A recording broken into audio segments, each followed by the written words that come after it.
Hi guys, my name is Julie. I am a labor and delivery nurse and a newer mom as of last November. So I have a beautiful 3-month-old daughter, and I just wanted to come on here to make a video sharing my story, being diagnosed with preeclampsia and cholestasis near the end of my pregnancy, as well as being induced at the end of my pregnancy. I'm at 36 weeks. So I wanted to share my story because when I was being induced at 36 weeks, I was nervous, even though I have a background in labor and delivery. I didn't know anyone personally who had been induced at 36 weeks or had gone through what I had gone through, so I would have found some comfort in watching a video or hearing from someone else their story and knowing how things turned out for them. So I did not exactly have the easiest pregnancy. I can't really complain because I think things can be a lot worse, and that's kind of like the way that I perceive things. But at 28 weeks, I was hospitalized for a small bowel obstruction that happened to happen while I was pregnant. Not related to the pregnancy, but I thought I was in preterm labor when I first was having symptoms. Went into the hospital and they did an MRI and found that I had bowel obstruction. So I had to be hospitalized for a couple days with an NG tube down my throat, sucking out all my, basically pumping my stomach to clear the obstruction, which was interesting. And then just a few short weeks later, I think I was 33 weeks or maybe 34 weeks. I am not 100% sure. I think I was 33 weeks when I had a growth ultrasound done. And just to make sure everything was on track and stuff towards the end of the pregnancy. And at that appointment, my blood pressure was elevated. Now, I didn't think a whole lot of it. I was thinking that it was probably a fluke because I work at the same hospital that I see my obstetrician at. And so I was thinking, well, work can be stressful at times. I'm stressed out because I'm at work. Even though I'm here as a patient, I'm stressed out because I'm at work. So I was like, that's probably wrong. I think my blood pressure was like 149 over like upper 80s, maybe low 90s, and they retook it a couple times and it was still elevated. And they tried like leaving me in a dark room and checking it after the ultrasound, and it still was elevated. But I told them I didn't want to go up to triage. I had other plans that day. I didn't want to go to labor and delivery. I told them I would take my blood pressure the next day, and that's what I did. I was at work the next day, took my blood pressure at work, and it was like 130s over 80s, maybe 90s. I can't remember specifically, but it was elevated. And for me, my blood pressure is normally like 90s or low 100s over like 60s or 70s. So I knew that that was like quite a bit elevated for me. And I talked to my doctor while he came up to see a patient, and I said, my blood pressure was elevated yesterday. I thought it was probably a fluke, but I took it again today a couple times and it was elevated. So what he did was he ordered PIH labs, which is prenatal pregnancy-induced hypertension labs. So that includes blood work as well as a 24-hour urine collection for protein in the urine. So I went down to the lab, had my blood drawn, and then I took home the jug to pee in over the weekend and bring in the following Monday to have that evaluated. And I think I heard back almost the same day that my blood work was normal. And I was thinking, this is just a fluke. Brought in my pee the following Monday and saw him as well in the office just for a normal visit. And he was saying how, he was worried about me, and he was thinking that I should probably get off of work if I was having high blood pressure. And I was actually at work that day and was like, absolutely not. I am not taking off work early. I'm not wasting my maternity leave at home pregnant. And he's like, okay, do what you want to do. And then about an hour or two later, I got a call from his nurse that that he needed to talk to me. So I talked to him on the phone, and he told me that I didn't just have gestational hypertension, I had preeclampsia.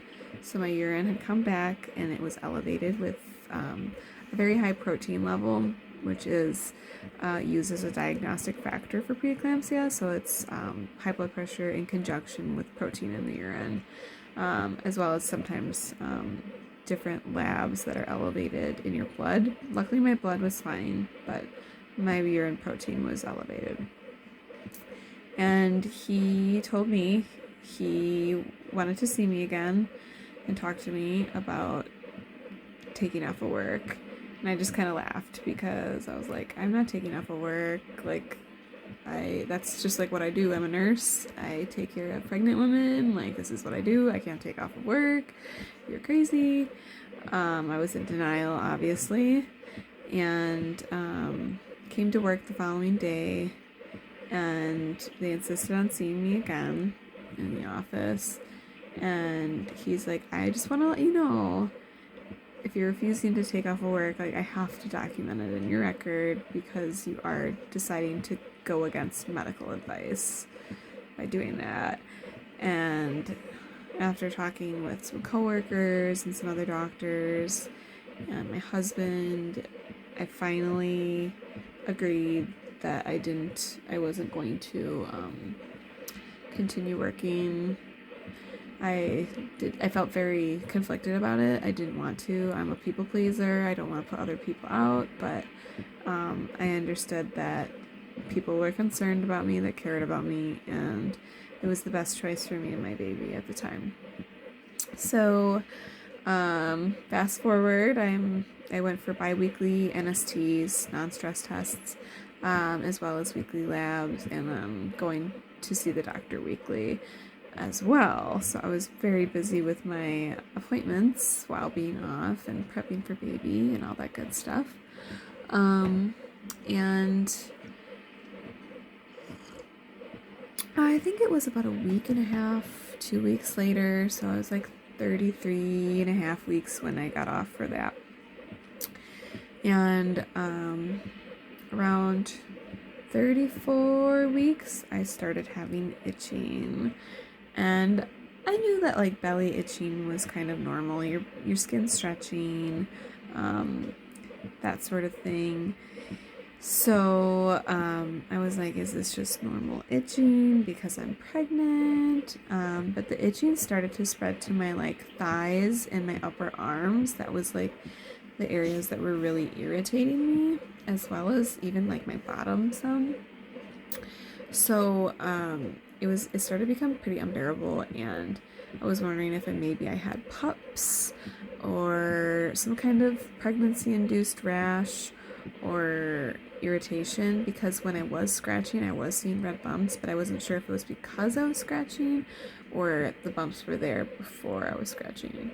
So I went into the doctor's office. Of course, my doctor was on vacation. I had just seen him a couple days prior, but the symptoms had barely even begun at that point.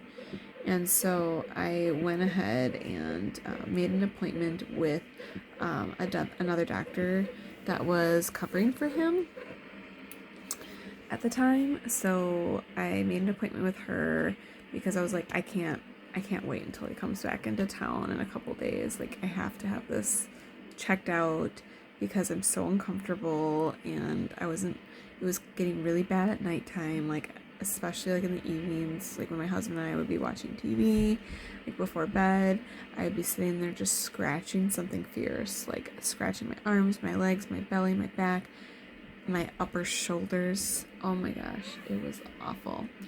So, and yes, I'm a labor and delivery nurse, but it's different when things happen to you as a patient. You're not really in tune to those things as much as you are assessing and evaluating your patients. And as a nurse, I mean, you are to an extent diagnosing people, but it's not really your job to diagnose, it's more your job to assess and treat based off of the doctor's diagnosis. But anyway, so I was completely like blind to my own issues, obviously. And she was like, okay, no, it doesn't look like too bad of a rash. It looks more like irritation from scratching. She didn't see what she thought would be pups on me at all. So she said, as a precaution, she just did a blood test for my bile acids and salts to check for cholestasis. And I didn't even think of that when I started having these symptoms, because I was just thinking it's pups or something, and I'm just gonna have to deal with it. And the real kicker with the diagnostic test for cholestasis is that they take several days to come back. Bile acids and bile salts cannot be ordered stat. They take so many days to whatever grow out on a plate or whatever it is that they do in the lab, but there's no way of speeding up the process. So you can never get like an extremely current number for your bile salts, because it's always going to be a few days later that you get those results. You never know exactly what your levels are at that exact point in time. So I had that drawn on a Thursday, and I got called on the following Monday with the results that I was indeed considered to have some cholestasis because my levels were elevated, which I was like not expecting at all. She had prescribed me a cream, a little tube of cream to rub on my skin where it itched, which I basically went through over the whole weekend. Like I literally went through the entire tube. I was like, put this on the spot that itches. My whole body itches. So they put me on ursodiol, which is a medication that helps draw the bile acids out from your blood to basically make you poop it out, for lack of a better term, because what happens during cholestasis is those bile acids and bile salts build up to a toxic level in your blood, and then they can cause harm to your baby and increases the likelihood of stillbirth. So scary. Very important to keep track of your fetal movement and making sure that you're getting their stress tests and everything. So I was diagnosed with that. I think I was like had just turned like 35 weeks on that Friday, and then got the call Monday that I had it. So I had some stress tests that week, and then I was seen by my doctor on that Friday for my normal OB visit, and I talked to him and was like, okay, so what's the plan? Because we had planned on inducing me at 37 weeks due to my preeclampsia. That was what's the recommendation by ACOG was, for someone like myself who was stable. My labs were stable, my blood pressure was stable. I wasn't super symptomatic aside from like mild headaches and swelling. So they wouldn't necessarily induce me or like try and deliver me immediately. It was like, okay, once you get to 37 weeks, we will induce you unless your labs start getting really crummy or your baby doesn't look good at your non-stress test. The plan is to keep you pregnant as long as they can within reason. So I asked him what the plan was. Are we going to schedule an induction date? And stuff, and just what his thoughts were on my cholestasis diagnosis, since he wasn't the one that like ran the tests. And he was like, yep, so we need to talk because we need to induce you now, either today or Monday. And I was not expecting that.